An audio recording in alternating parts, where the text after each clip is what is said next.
prices down, fill our strategic reserves up again right to the top, and export American energy all over the world.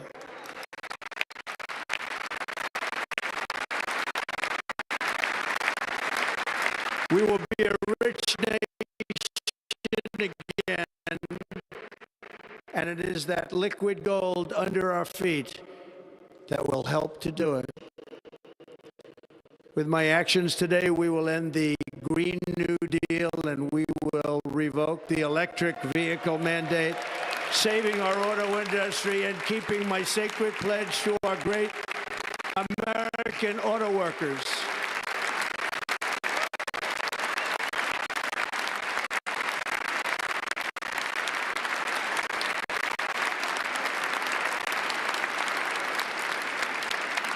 In other words, you'll be able to buy the car of your choice. We will build automobiles in America again at a rate that nobody could have dreamt possible just a few years ago. And thank you to the auto workers of our nation for your inspiring vote of confidence. We did tremendously with their vote. I will immediately begin the overhaul of our trade system to protect American workers and families.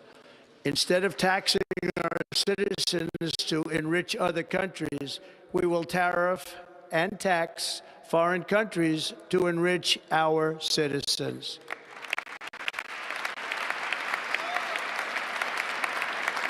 For this purpose, we are establishing the External Revenue Service to collect all tariffs, duties, and revenues. It will be massive amounts of money pouring into our Treasury, coming from foreign sources. The American dream will soon be back and thriving like never before.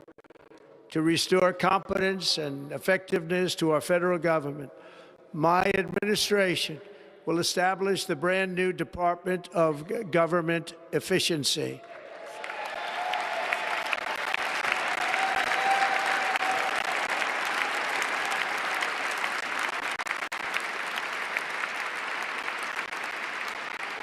After years and years of illegal and unconstitutional federal efforts to restrict free expression, I will also sign an executive order to immediately stop all government censorship and bring back free speech to America.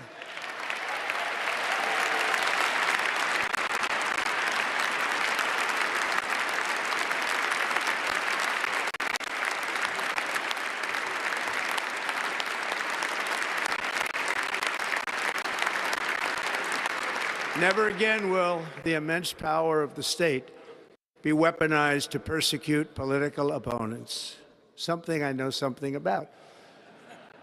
We will not allow that to happen. It will not happen again. Under my leadership, we will restore fair, equal, and impartial justice under the constitutional rule of law.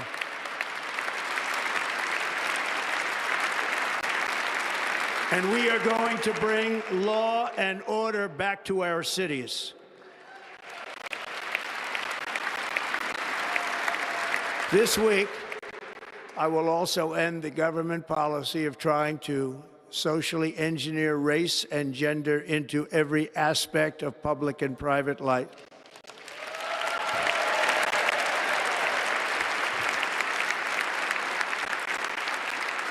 We will forge a society that is colorblind and merit-based.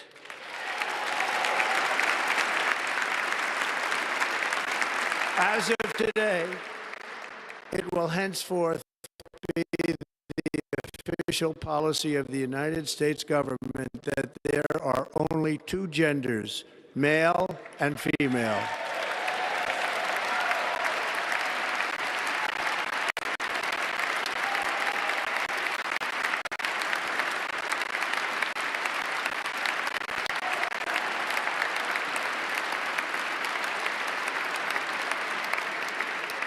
This week, I will reinstate any service members who were unjustly expelled from our military for objecting to the COVID vaccine mandate with full back pay.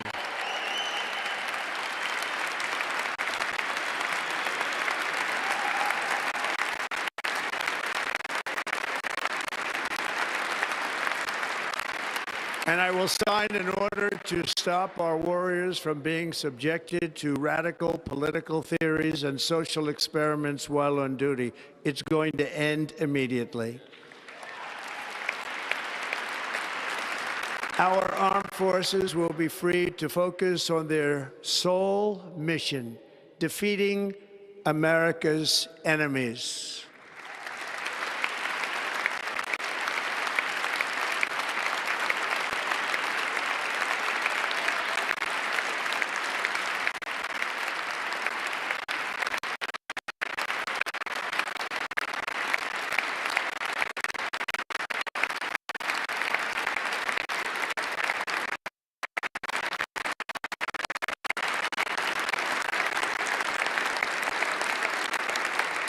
Like in 2017, we will again build the strongest military the world has ever seen. We will measure our success not only by the battles we win, but also by the wars that we end, and perhaps most importantly, the wars we never get into.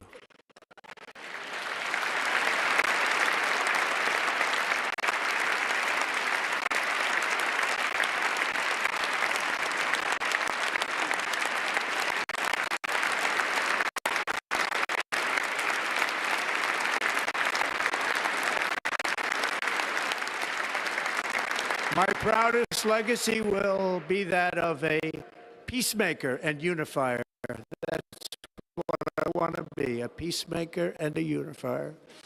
I'm pleased to say that as of yesterday, one day before I assumed office, the hostages in the Middle East are coming back home to their families.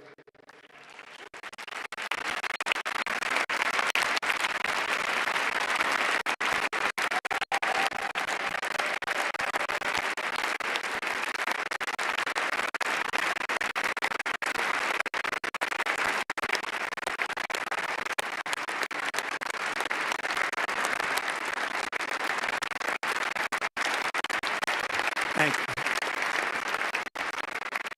America will reclaim its rightful place as the greatest, most powerful, most respected nation on earth, inspiring the awe and admiration of the entire world.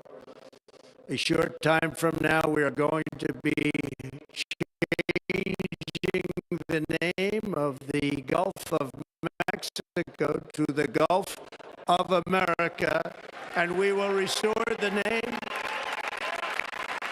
of a great president, William McKinley, to Mount McKinley, where it should be and where it belongs.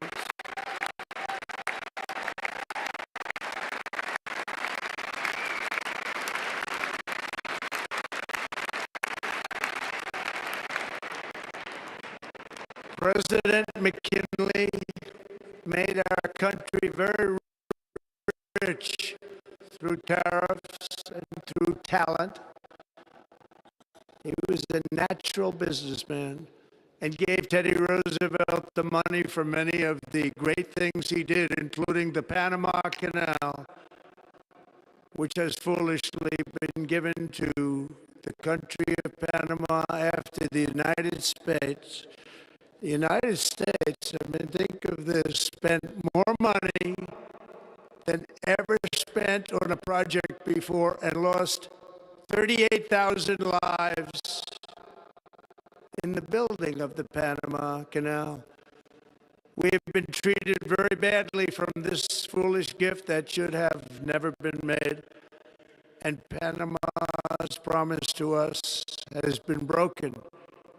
The purpose of our deal and the spirit of our treaty has been totally violated. American ships are being severely overcharged. and not treated fairly in any way, shape, or form, and that includes the United States Navy. And above all, China is operating the Panama Canal, and we didn't give it to China, we gave it to Panama, and we're taking it back.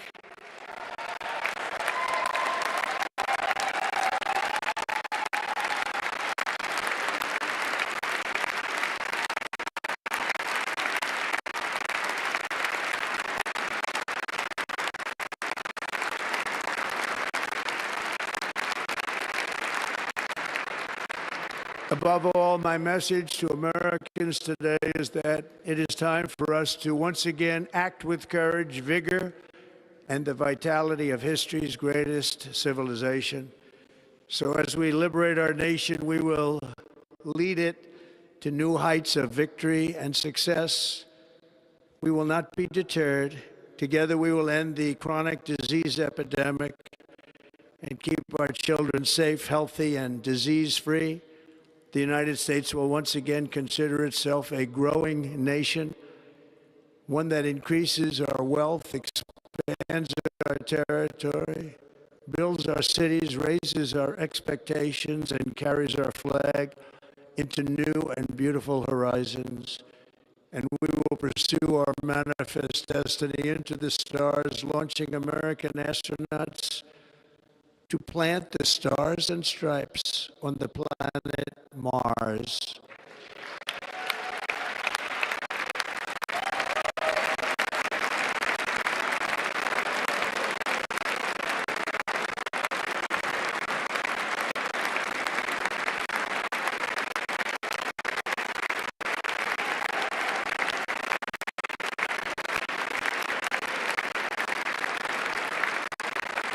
Ambition is the lifeblood of a great nation.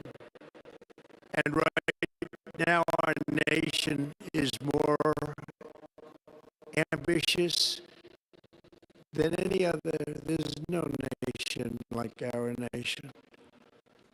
Americans are explorers, builders, innovators, entrepreneurs, and pioneers. The spirit of the frontier is written into our hearts. The call of the next great adventure resounds from within our souls. Our American ancestors turned a small group of colonies on the edge of a vast continent into a mighty republic of the most extraordinary citizens on earth. No one comes close. Americans pushed thousands of miles through a rugged land of untamed wilderness. They crossed deserts, scaled mountains, braved untold dangers, won the Wild West, ended slavery, rescued millions from tyranny, lifted billions from poverty, harnessed electricity, split the atom, launched mankind into the heavens, and put the universe of human knowledge into the palm of the human hand. If we work together, there is nothing we cannot do and no dream we cannot achieve. Many people thought it was impossible for me to stage such a historic political comeback. But as you see today, here I am. The American people have spoken.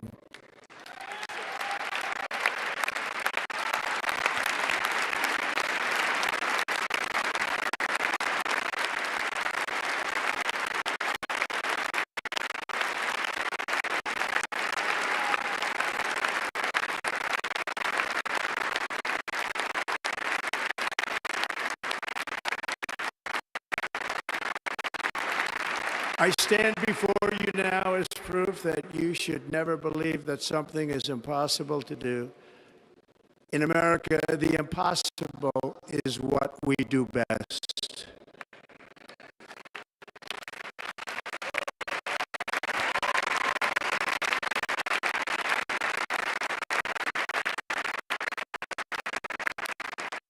From New York to Los Angeles, from Philadelphia to Phoenix, from Chicago to Miami, from Houston to right here in Washington, D.C., our country was forged and built by the generations of patriots who gave everything they had for our rights and for our freedom. They were farmers and soldiers, cowboys and factory workers, steel workers and coal miners, police officers and pioneers who pushed onward, marched forward, and let no obstacle defeat their spirit or their pride. Together they laid down the railroads, raised up the skyscrapers, built great highways, won 2 world wars, defeated fascism and communism, and triumphed over every single challenge that they faced. After all we have been through together, we stand on the verge of the 4 greatest years in American history. With your help, we will restore America, promise, and we will rebuild the nation that we love, and we love it so much. We are one people, one family, and one glorious nation under God. So to every parent who dreams for their child, and every child who dreams for their future, I am with you. I will fight for you, and I will win for you. We're going to win like never before.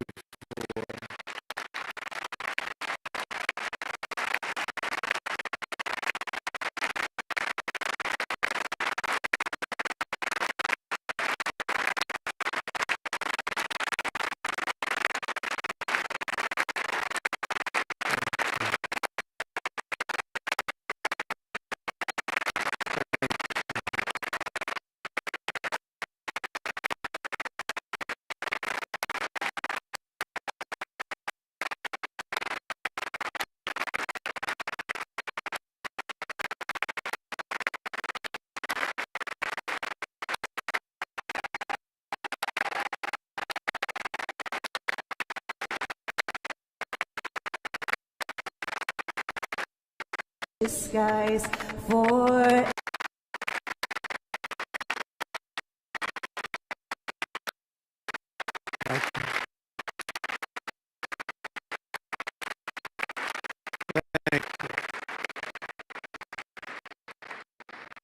In recent years, our nation has suffered greatly. But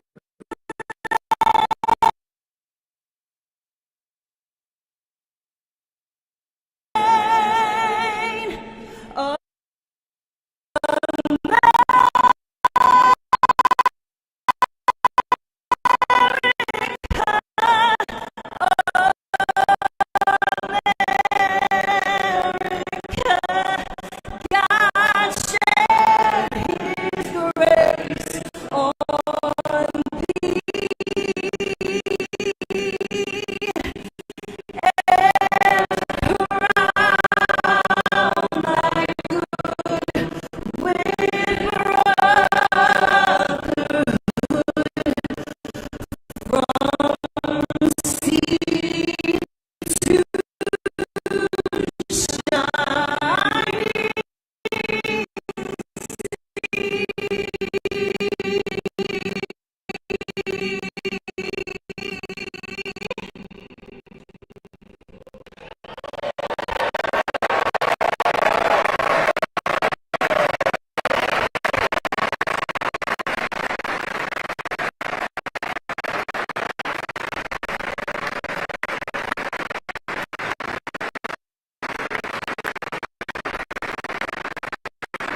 Ladies and gentlemen, Senator Fisher will now introduce the benediction clergy. I now call on Rabbi Ari Berman, Pastor Lorenzo Sewell, and Reverend Frank Mund to provide prayers of benediction.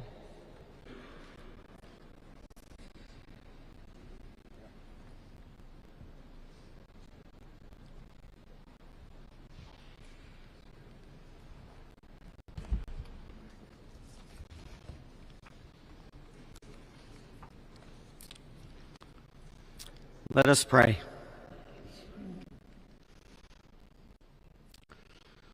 Almighty God, your prophet Jeremiah walked the streets of Jerusalem and blessed its inhabitants with the Hebrew words, Baruch HaGever Asher Yiftach B'Hashem. Blessed is the one who trusts in God. Thousands of years later, this great nation, which adopted these words as its motto, "In God we trust," stands at a moment of historic opportunity. Americans are searching for meaning.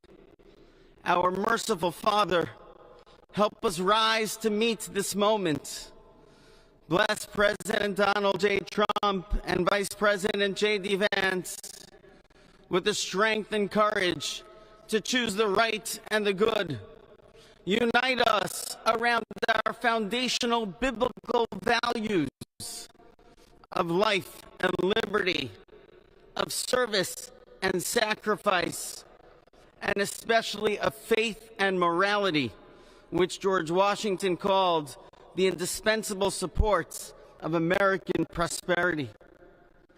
Guide our schools and college campuses, which have been experiencing such unrest, to inspire the next generation, to pair progress with purpose, knowledge with wisdom, and truth with virtue. Hear the cry of the hostages, both American and Israeli, whose pain our president so acutely feels. We are so thankful for the 3 young women who yesterday returned home, and pray that the next 4 years brings peace to Israel and throughout the Middle East.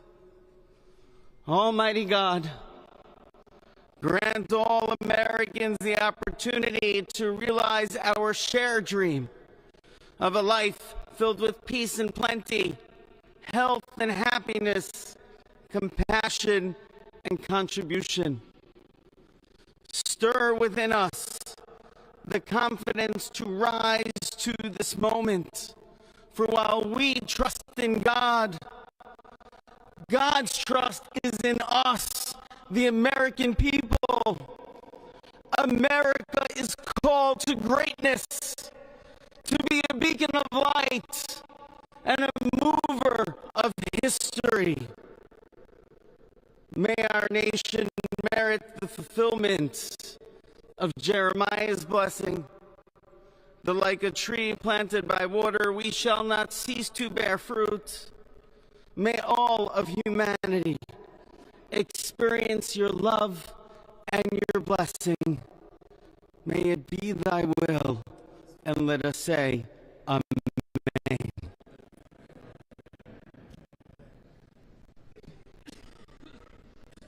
Let us pray for our 47th president.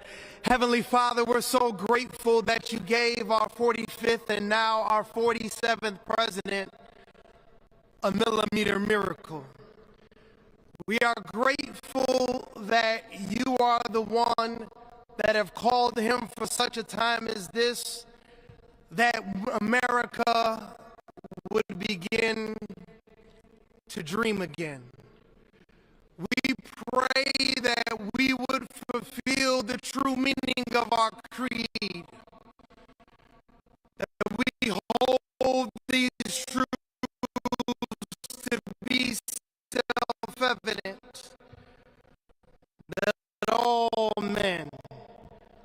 created equal. We pray that you use our president, that we will live in a nation where we will not be judged by the color of our skin, but by the content of our character. Heavenly Father, in the name of Jesus, we are so grateful today that you will use our 47th president so we would sing with new meaning, my country, 'tis of thee. Sweet land of liberty, of thee I sing. Land where my fathers died, land of the pilgrim's pride, from every mountainside. Let freedom ring, and because America is called to be a great nation, we believe that you will make this come true. So let freedom ring from the prodigious hilltops of New Hampshire. Let freedom ring from the mighty mountains of New York. Let freedom ring from the heightening Alleghenies of Pennsylvania. Let freedom ring from the snow-capped Rockies of Colorado. Let freedom ring from the curvaceous hilltops of California. But God, we're asking you not only that. Let freedom ring from Stone Mountain, Georgia. Let freedom ring from Lookout Mountain of Tennessee. Let freedom ring from every hill and every molehill in Mississippi, from every state, every city, every village, and every hamlet. And when we let freedom ring, we will be able to speed up that day where all of your children, black men and white men, Protestant and Catholic, Jew and Gentile, will be able to sing in the meaning of that old Negro spiritual. Free at last, free at last. Thank you, God Almighty. We are free at last. If you believe what the Spirit of the Lord is, there is liberty. Come on, put your hands together and give your great God great glory.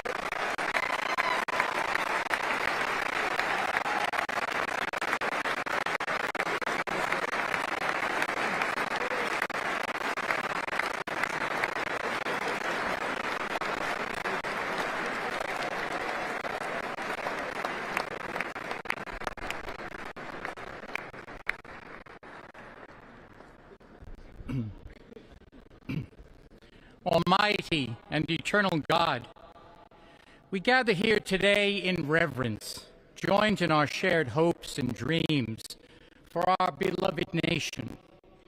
In this sacred moment of the inauguration of President Donald J. Trump and Vice President J.D. Vance, we turn our hearts to you, seeking your divine assistance and abundant blessings upon this pivotal moment in history, appointed roles. We humbly implore that your everlasting love and wisdom will envelop them. Grant them the clarity of mind to navigate the challenges that lie ahead and the compassion to serve all citizens with fairness and integrity. May their hearts be filled with a giving spirit and sincere understanding for those whom they represent. May they be beacons of hope in times of uncertainty and prophetic voices in defending the dignity of all created life. We pray for a spirit of collaboration to flourish in our government and across our nation, fostering an environment where dialogue and heartfelt listening will prevail over division or discord. May each decision made by our President and Vice President reflect the values of justice and peace. As we embark on this new chapter, we also seek your comfort, O God, for those who feel lost or disheartened.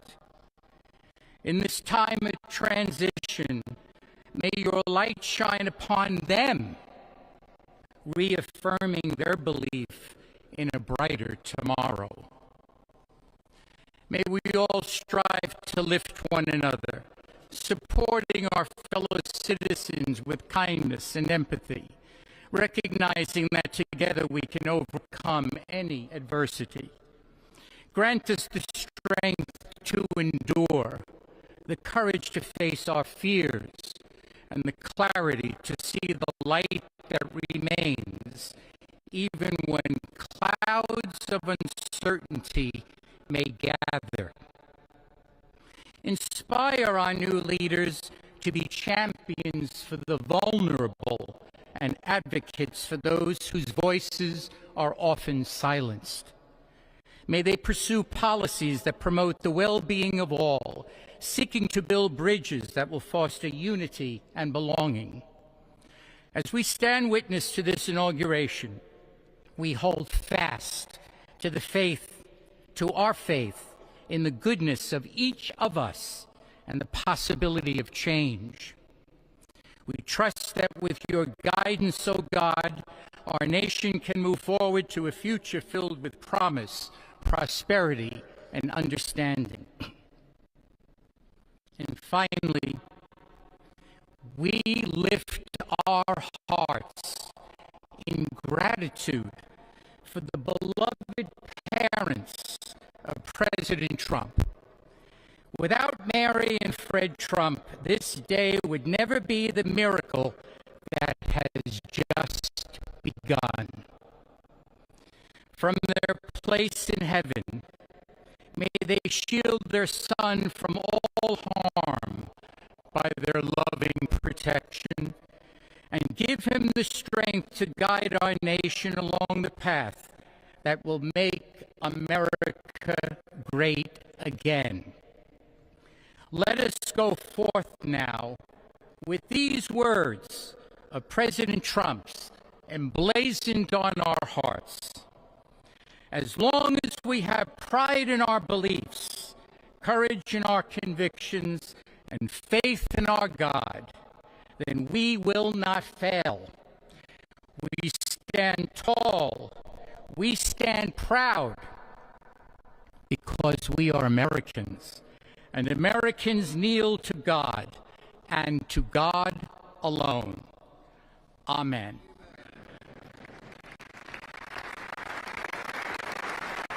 Ladies and gentlemen, please remain standing for our national anthem.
Ladies and gentlemen, please be seated.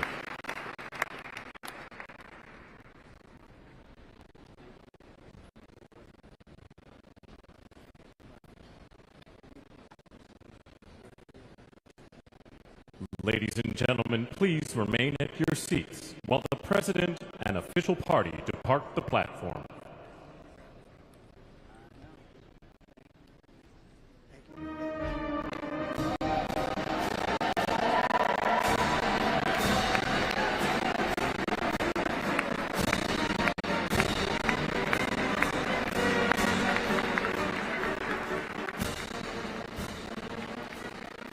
I'm Larry Miller here in Washington, D.C., and we have been listening to now President Trump and also listening to the inaugural address. As many of us expected, and as we talked about in our coverage here, that this inaugural address is much different, starkly different from the first inaugural address that Trump gave back in 2017, but still very much squarely focused on the issue: immigration, government services, healthcare, even education. Even during his speech, the president saying that we have a country that teaches us to hate ourselves. He says that America's decline is over and that January the 20th is Liberation Day. When we think about the president reaching out to different factions of the demographic that has certainly supported him and did so in those pivotal key battleground states. He spoke specifically to African Americans and Hispanics, where he saw substantial gains with this particular group, saying that we set records, we will not forget. The president also talking a lot as well about the Panama Canal, making several pretty interesting statements about what he says is a sort of Chinese control of the Panama Canal, and specifically what that means for the United States and for America's interests. He says that China operates the Panama Canal. To be clear, a little fact checking here, the Panama Canal is owned and operated by the Panamanian government and is managed by the Panama Canal Authority. It has been for the last 25 years. The president, however, saying that China owns the Panama Canal, but what he's really referring to is the fact that there's a Chinese company based in Hong Kong that operates 2 of the 5 ports surrounding the Panama Canal. But the president of Panama making it very clear in comments that he made just over the last couple of days that the Panama Canal is owned and operated by the Panamanian government. We've been checking Twitter to see whether or not Panama's president has any remarks given what we've just heard in the president's inaugural address, but we've yet to get any sort of statements just yet. But we'll continue to check, and if anything comes up during this broadcast, we'll be sure to bring it to you. The president also making clear that his administration will move forward quickly and decisively to tackle a lot of those key issues that they talked about on the campaign trail. Reports suggest that more than 200 executive actions will be signed as the president leaves and gets ready for lunch and then continues on for the inaugural parade that will take place later on this afternoon. Among them, he'll be dealing with and signing executive actions regarding immigration, saying that there is a sort of national emergency at the southern border, and saying as well that they will be returning undocumented persons back to their countries of origin, and they will also be signing executive action to sort of remove the Remain in Mexico policy, or sort of reestablish, I should say, the Remain in Mexico policy, and to end the policy of catch and release. The president also saying in his inaugural address that they'll be sending troops to the southern border as well to help with the ongoing emergency there. again, immigration has been a key issue for this administration, and it is certainly something that they will continue to focus on in the coming days.